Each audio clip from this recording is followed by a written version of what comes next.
Hello students, आपका हमारे YouTube channel पर एक बार फिर से स्वागत है। स्टूडेंट्स, हम पढ़ रहे हैं जो ब्लड कलेक्शन है और ब्लड कलेक्शन से संबंधित जो एमसीक्यूज हैं उनके बारे में। तो अगर आपने हमारे यूट्यूब चैनल को अभी तक सब्सक्राइब नहीं किया है तो प्लीज़ इसे सब्सक्राइब कर लीजिए। चलिए हम बात करते हैं जो आज के जो हमारे एमसीक्यूज हैं उनके बारे में। तो हमने जो पिछला जो हमारा वो 46वां क्वेश्चन था पिछला वीडियो का, उसमें हमने ये बात की थी कि हेल्थ केयर जो प्रोफेशनल्स हैं यानी कि जो हॉस्पिटल्स में या फिर हॉस्पिटल रिलेटेड या हेल्थ से रिलेटेड जो वर्कर होते हैं तो उनको कौन सी जो वैक्सीन है वो लेना ज़रूरी होता है। तो उसमें हमने बताया था आपको कि ये HBV यानी हेपेटाइटिस बी जो वैक्सीन होती है ये लेना बहुत ज़रूरी होता है। ठीक है, चलिए अब हम अगला जो क्वेश्चन है उसको देखते हैं। 47वां, डायरेक्ट कॉन्टैक्ट ट्रांसमिशन जो होता है उसको क्या कहते हैं? उसको ब्लड टू ब्लड कहते हैं या बॉडी फ्लू टू ब्लड कहते हैं या स्किन टू स्किन कहते हैं या स्किन टू ऑब्जेक्ट्स कहते हैं। अगर डायरेक्ट कॉन्टैक्ट होता है ट्रांसमिशन तो उसको क्या कहते हैं? तो देखिए, डायरेक्ट कॉन्टैक्ट ट्रांसमिशन जो होता है ना उसको हम दो प्रकार से डिफाइन कर सकते हैं।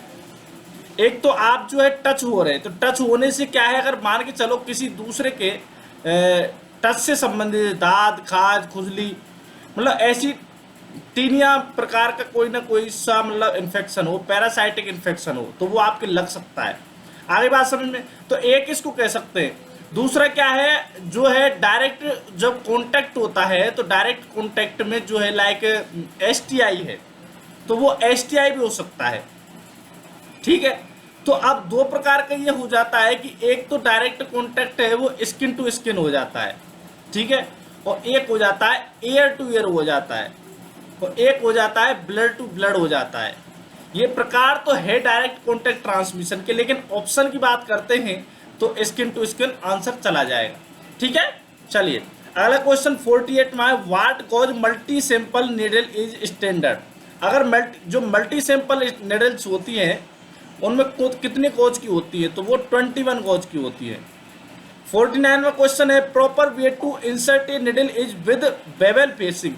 जो बेवल होता है यानी कि जो खींचने का जो होता है उसकी फेसिंग जो है उसकी कैसी होनी चाहिए, यानी कि वो डाउन होना चाहिए, अप होना चाहिए, लेफ्ट होना चाहिए, राइट होना चाहिए, वो किधर होना चाहिए? तो वो क्या होना चाहिए? अप होना चाहिए। तो इसका आंसर चला जाएगा बेवल फेसिंग जो है निडल की वो कैसी होनी चाहिए? अप होनी चाहिए, निडल से अप की साइड में होनी चाहिए बेवल्स जो होता है उसका। ठीक है, चलिए 50 में क्वेश्चन है, which is not a PP. तो ऐसा कौन सी चीज है जो पीपी नहीं है? इनमें से जो मास्क है वो पीपी का पार्ट है, गॉगल्स है वो पीपी का पार्ट है, लेकिन अब ये क्या लिखा है, रूम डिवाइडर्स जो होते हैं वो पीपी का पार्ट नहीं होते हैं। अगला क्वेश्चन है, fluid aspirated from the peritoneal cavity. अब पेरिटोनियल कैविटी जो होती है उससे जो फ्लूइड निकाला जाता है तो उसको क्या कहते हैं? तो उसको कहते हैं एसाइटिस। जो स्पुटम है वो लंग से आएगा, गैस्ट्रिक जो गैस्ट्रिक से आएगा, साइनोवियल है वो जॉइंट से आएगा। ठीक है, तो ये एसाइटिस फ्लूइड हो गया है। अब हम बात करते हैं अगला क्वेश्चन की, तो glass particles in A serum separator tube. अगर सीरम सेपरेटर ट्यूब्स जो होती हैं उनमें जब हम ग्लास पार्टिकल्स डालते हैं तो वो क्या करती हैं? वो क्या करती हैं, डीटर कोगुलेशन, इनहिबिट ग्लाइकोलाइसिस, प्रिवेंट इमोलाइसिस या एनहांस क्लोटिंग। तो ये एनहांस क्लोटिंग। 53rd में क्वेश्चन है, a person should sustain from eating for how many hours prior to a fast blood test. तो अगर हमको फास्ट यानी कि फास्ट ब्लड टेस्ट करना है, फास्टिंग करनी है, ठीक है, तो फास्टिंग के लिए यानी कि जो शुगर जो होती है उसकी जांच करने के लिए फास्टिंग करते हैं तो उसके लिए उसको पेशेंट्स को कितना टाइम पहले खाना बंद कर देना चाहिए? तो अगर इसका जो आंसर है वो 8 घंटे होना चाहिए या 4-6 घंटे होना चाहिए या 12 घंटे या फिर 4 घंटे होना चाहिए, यानी इनमें से 8, 6, 12, 4 में से कितने घंटे पहले सामने वाले को खाना बंद कर देना चाहिए? तो आप ही बताइए। तो इसका आंसर 12 होगा, ये आप याद रख लीजिए। हमने कहीं आपको बताया था कि मेडिकेशंस लेना कितने टाइम पहले बंद कर देना चाहिए, तो मेडिकेशंस जो है वो 4 से 24 घंटे, लेकिन खाना कब कितना टाइम पहले बंद कर लेना चाहिए? 12 घंटे पहले। अगर किसी आदमी को टेस्ट कराने जाना है तो टेस्ट कराने जाने से अगर खाने की बात आती है तो खाना उसको 12 घंटे पहले बंद कर लेना है, और अगर उस आदमी को टेस्ट कराने जाना है तो उसको दवाई जो है कम से कम 4 घंटे पहले बंद कर लेनी है। तो ये इसका आंसर हो जाएगा। अगला क्वेश्चन है what kind of blood do arteries and arterioles है। देखिए आर्टरीज और आर्टरियोल्स में कौन से टाइप का ब्लड होता है ये पूछ रहा है। तो वेंस में आपको पता है डीऑक्सीजनेटेड होता है, तो आर्टरी और आर्टरियोल जो पार्ट होती है किसी का आर्टरी का ही, जो आर्टरी जब ज्यादा छोटी हो जाती है तो उनको हम क्या कहने लग जाते हैं, आर्टरियोल्स। तो उनमें कौन सा रहेगा, ऑक्सीजनेटेड ब्लड रहेगा। अगला क्वेश्चन है 55 में the following were collected for a routine venipuncture which item is incorrect. अगर रूटीन वेनी पंचर है तो उसमें कौन सा जो है काम में, ट्यूब्स जो है जो काम में आएंगी, ठीक है भाई साहब, टॉर्निक्यूट है वो भी काम में आएगा, निडल जो है वो काम में आएगी, लेकिन आयोडीन स्वाब की जगह पर स्प्रिट स्वाब काम आएगा। तो ये आंसर हो जाएगा इसका। जो इनकरेक्ट पूछ रहा है इसमें करेक्ट नहीं पूछ रहा है, इसमें पूछ रहा है इनकरेक्ट, तो आयोडीन स्वाब हो जाएगा।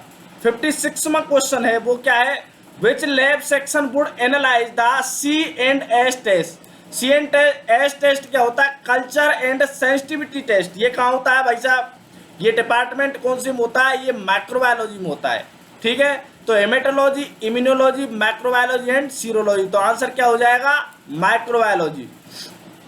चलिए 57 में क्वेश्चन करते हैं, always recap your needle before putting it into the sharp container. देखिए अब ये जो क्वेश्चन है ये वेरी इंपॉर्टेंट क्वेश्चन है। ये इसमें कह रहा है कि आपको निडल जो है वो हर बार रिकैप करनी है, यानी जो ढक्कन होता है उसको हर बार लगाना है। तो ये क्या सही है या गलत है, ये गलत है।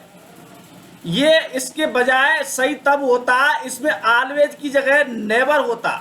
Never recap your needle before putting it into the sharp container.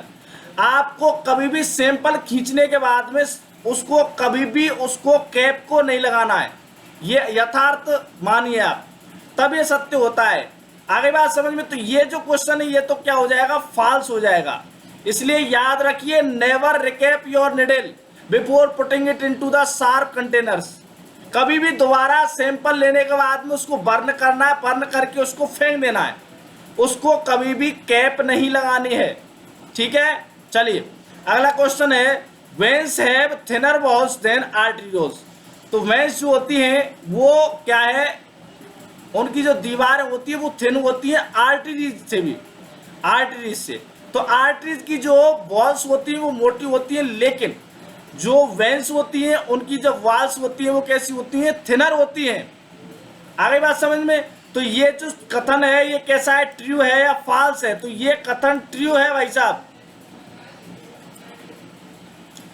अगला क्वेश्चन है 59, which laboratory section performs blood pregnancy test. आपने अभी तक आपने यूरिन प्रेगनेंसी टेस्ट सुना होगा, अब हम आपको बताते हैं ब्लड प्रेगनेंसी टेस्ट। देखिए एचसीजी जो है वो एचसीजी ब्लड में भी सर्कुलेट होता है, वो यूरिन में। अरे यार किडनी जो है उस ब्लड को ही तो प्यूरिफाई कर रही है। किडनी जो होती है वो क्या करती है, ब्लड को प्यूरिफाई करती है, तो वहां से एचसीजी जा रहा है। तो इसका मतलब क्या है, इसका मतलब भाई साहब ये है कि ये एचसीजी जो है वो ब्लड में भी पाया जा रहा है। तो ये कौन से सेक्शन में ये जो टेस्ट किया जाता है, इसमें आप कंफ्यूज हो सकते हैं, आप इसमें हेमेटोलॉजी का आंसर दे सकते हैं, लेकिन नहीं, ये जो टेस्ट होता है ब्लड प्रेगनेंसी टेस्ट जो होता है, बीपीटी होता है, इसको हम बायोकेमिस्ट्री में करते हैं। अगला क्वेश्चन है, which test requires a 24 hour urine specimen. Very very important. ऐसा कौन सा टेस्ट है जो कि 24 घंटे का यूरिन मांगता है। आपको एक कंटेनर दिया जाएगा, उसमें आपसे कहा जाएगा कि आप इसमें 24 घंटा जो है 9 बजे से स्टार्ट करिए, अगले दिन 9 बजे तक का आप इसमें यूरिन लाना है आपको, ठीक है। तो ये जो टेस्ट है ये कौन सा टेस्ट होता है, किस टेस्ट के लिए ऐसा सैंपल चाहिए, तो वो है क्रिएटिन क्लियरेंस के लिए। कल्चर एंड सेंसिटिविटी के लिए तो एक टाइम का ही चल जाएगा, फिब्रिन स्पिट के लिए भी कोई दिक्कत नहीं है, ग्लूकोज टॉलरेंस इसमें कोई मतलब ही नहीं है। तो क्रिएटिन क्लियरेंस के लिए आपको 24 घंटे का यूरिन चाहिएगा, ठीक है। तो स्टूडेंट्स ये हमने आपसे बात की जो ब्लड कलेक्शन के संबंधित एमसीक्यूज के बारे में। आप हमारे वीडियो को लाइक करिए, कमेंट करिए, शेयर करिए, चैनल को सब्सक्राइब करिए। धन्यवाद।